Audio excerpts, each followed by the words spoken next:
আমি নবনাও আজি অল ইন্ডিয়া বনাবলৈ দি দিছো আমি অল ইন্ডিয়া ধৰিম আপোনালোকে কৈ দিয়ক আপোনালোকে কৈ দিয়ক ৰোড দিয়া আজি পা কৰিব লাগিব আজি পা কৰিব লাগিব ঠিক আছে মই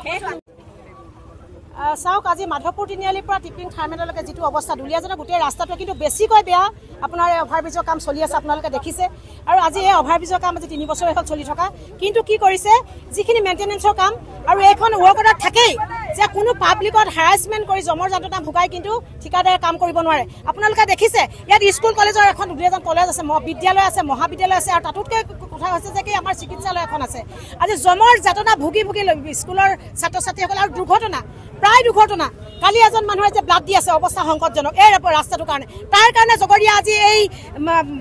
কি হৈছে আপোনাৰ বিভাগীয় কৰ্তৃপক্ষ পিডব্লিউডি বিভাগে সম্পূৰ্ণ কুম্ভকৰ্ণৰ নিৰ্দেশ তেওঁলোকৰ ইঞ্জিনিয়াৰ আছে ইয়াতে তেওঁলোকে মহৰী আছে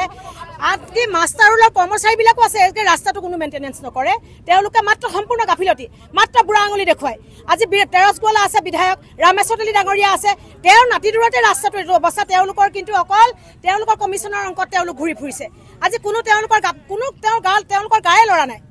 তেওঁলোকৰ গায়ে লৰা নাই যে জনসাধাৰণে জীয়াতো ভুগিছে তেওঁলোকে হয়তো 10 বাৰ এইটো ৰাস্তাত অহা যোৱা কৰে যিহেতু স্থানীয় এওঁলোকৰ নাতি দূৰতে তেওঁলোকৰ ঘৰ গতিকে আমি 4 দিনৰ সময় সীমা দিছো তেওঁলোকে কমিটমেণ্ট কৰিছে আজিৰ পৰা তেওঁলোকৰ কি কৰিব ৰাস্তাৰ কাম হাতত দিব আৰু 4 দিনৰ ভিতৰত আমাক ৰাস্তা লাগিব যে যিখিনি আমাৰ মেইনটেনেন্স আমাৰ অহা যোৱা যিহেতু আমাৰ যাতায়াত সুচল কৰি দিব লাগিব আৰু যদি নকৰে আকৌ ইয়াতকৈ ভয়ংকৰ আন্দোলনৰ কাৰ্যসূচী ল'ব লাগিব আমি